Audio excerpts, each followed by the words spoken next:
All right, here's the tough part right here. I'm the keynote speaker. Okay, now, this is a little different for me, but, you know, I really wanted to know what I would even talk about because, and all I can do is tell you what I know. Because I have learned a couple of things about success. And I guess it's about prosperity, success, whatever you want to call success, I have learned something about that. And I think that God has prepared me for that moment, you know, to understand it and to share some of the principles with people. Because what I learned, you know, from going to church a good part of my life is that there are a lot of people who know a lot of scriptures. Their memorization of it is outstanding, and I can't tell you how I wish I had that. But if you don't have application of what you memorize, you can't really get what all God got for you. Now, feel how you feel about me.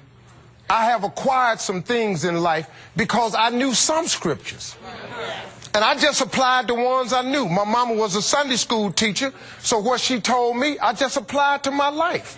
I just knew St. Mark 11:21 that, you know, something like, verily I say unto you, that whosoever shall say unto that mountain, be thou removed, and shall believe in his heart and shall not doubt. Then it go on and on. Well, guess what?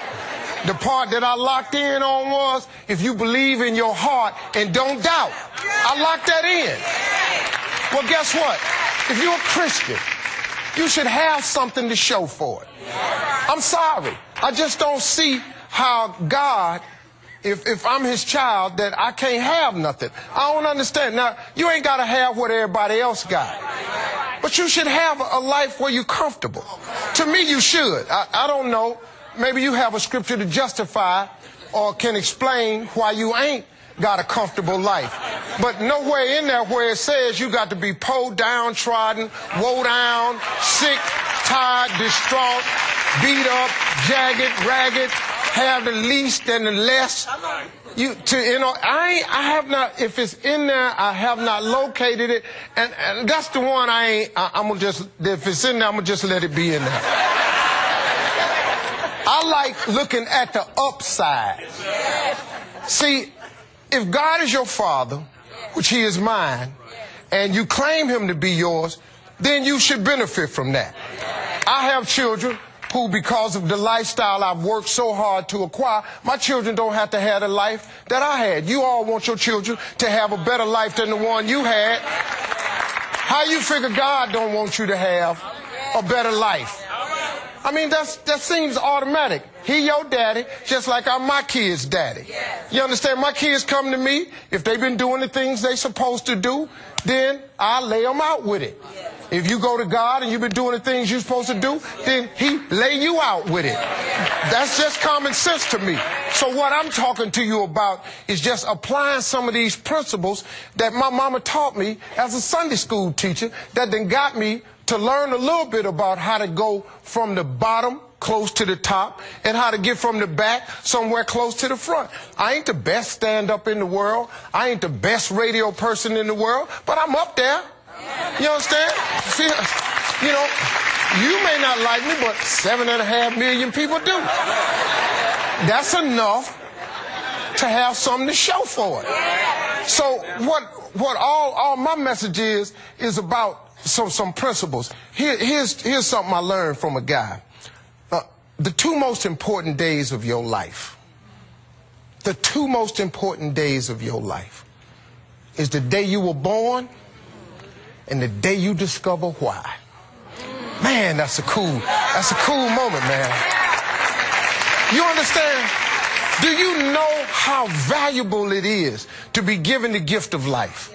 But then the incredible gift when you figure out why. Because how many people you know can't get it figured out? if you are sitting there thinking it's got to be more to life than this, it's because it probably is. It's probably because God is whispering in your ear saying it's more to life than this. You ain't got to be tripping about it. It's just really more to life than this. But you got to figure out the why part. What helped me get to the why part, see, was the why part came to me when I discovered something that he gave to all of us. See, God gives everybody a gift. He never creates a soul without giving them a gift. You all are gifted. You don't have to be comedy. It don't have to be music, but you gifted. You've all been given something. Some of you all, your friends come to you with their problems. That's a gift. Some of you know how to network. That's a gift. Some of you all connect the dots at your church. Some of you all have organizational skills. Some of you all are better bakers than the other ones. Some of y'all are great florists. Some of you have argumentative skills. Should go be a lawyer. Something like that. Everybody got a gift. Some people is bald, some people is... Everybody got one. I don't care if you see a blind person, they can do something. You see a person with a handicap, they can do something. You can do something. Problem is, though, you got to attach yourself to the gift. Now, how do you find out what that is? The day that you can get real with yourself and say, hey, look here, what is my gift? This is how you discover that. It is the thing that you do the absolute best with the least amount of effort. That's your gift. You ain't got to trip. You ain't got to ask nobody what you think it is. You can have this conversation with you.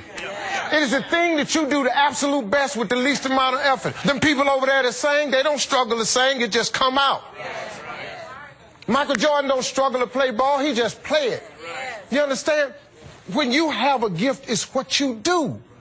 You talk, that could be your gift. You write, that's your gift. You're a great listener, problem solver. You got the gift of matching up. That's all a gift. Here's what messes people up, though. You see something that somebody else does, and then you want to go do that. So now you're not concerned with your gift. Now you want to pursue a passion. You got a lot of problems happening in your life if you start chasing passion. So I'm in a passion-chasing business. I used to go to restaurants in L.A., and every time I sit there, here comes some little fine girl. Every time I sit down, Mr. Harvey, can you look at my headshot and everything? I say, for what? What you do? I'm an actress. I say, so what you acting in? I'm not in anything yet. But I want to be. I said, no. What are you acting in? See, if you're an actress, then you act. Yes, yes. You a waitress.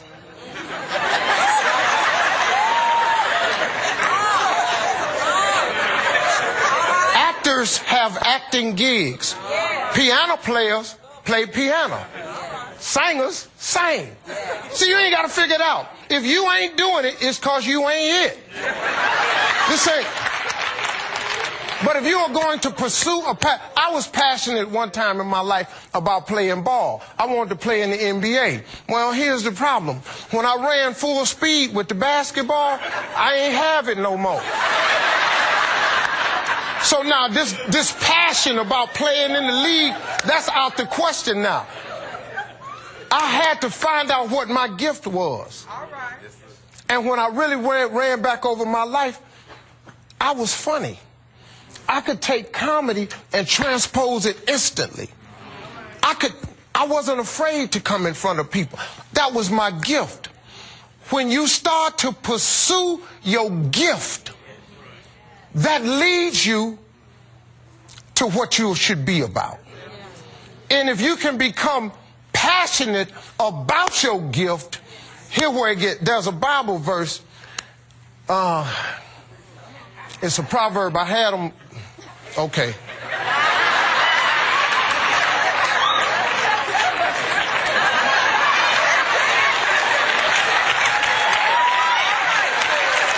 The first line says, a gift opens the way. If you figure that out, it opens the way. You can read all the rest of that if you want to, but your gift opens the way. That's the part I saw. Cool. Then the gift opened the way. I got this lifestyle I got now because my gift opened the way, not my passion. I ain't made $1 playing basketball. I'm passionate about golf. I shoot a 90 every time I play. You can't make $1 playing golf. But my gift, though, has made a way. Why won't you find out from God why you were born by getting your gift and pursuing it? Stop chasing the passion. And come on, man, pursue the gift.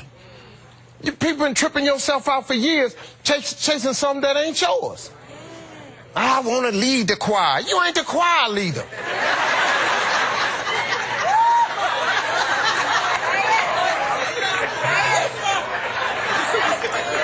Really shouldn't even be in the choir.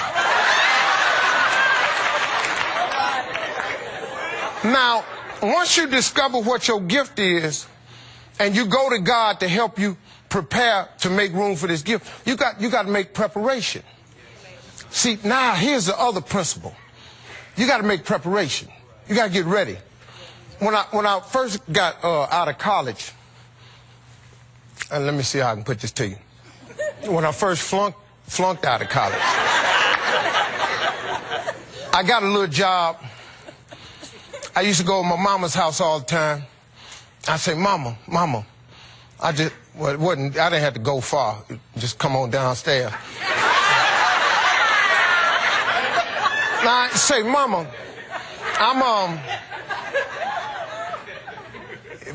check this out, Mama. I'm gonna get myself a new car. My mama say, that's good, baby, but what you gonna do with your old car? Because your old car out there up on the blocks. I ain't paying no attention to it. A couple weeks later, I come back to her again. I said, Mama, I'm gonna get me a car. She said, I know, baby, but what you gonna do about your old car? Because it's out there up on the blocks. I would go out all the time to my mama talking about this car. Finally, man, I said, Mama, how come every time I tell you I'm going to get a car, you say it's out there up on the blocks? Then my mama, being a Sunday school teacher, she would just walk away. Because she would always leave me with the puzzle to solve. I was standing there and I figured it out. I said, wow. What my mama was saying to me was that if you're going to claim something, if you're going to ask God for something, you got to make ready for it.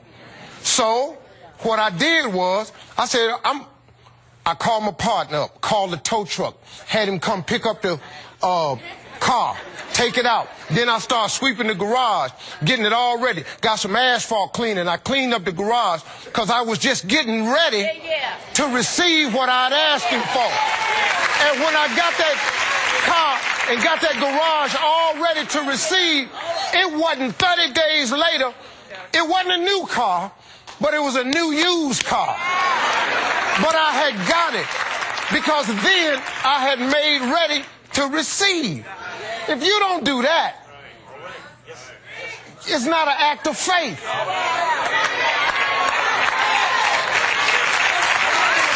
A lot of us don't get what we want. We ain't making no preparation. Now, when I wrote this book called Act Like a Lady, Think Like a Man. I got a new one out called Straight Talk, No Chaser. I write my books for women because it's all from the male perspective. Because you can't tell me nothing about manhood.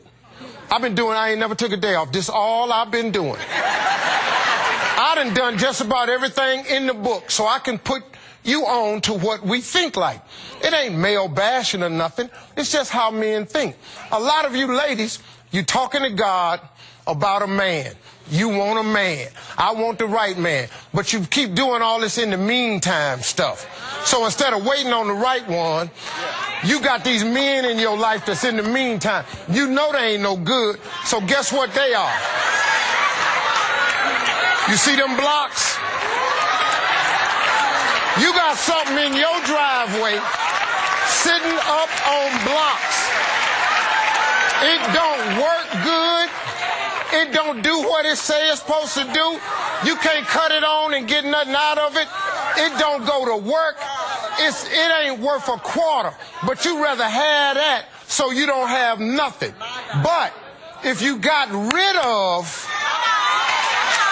the old car up on blocks, make room, then guess what? Maybe you can sit on the couch. You can have a man coming in the door going to work with a job, upstanding man, but you got to make ready for that.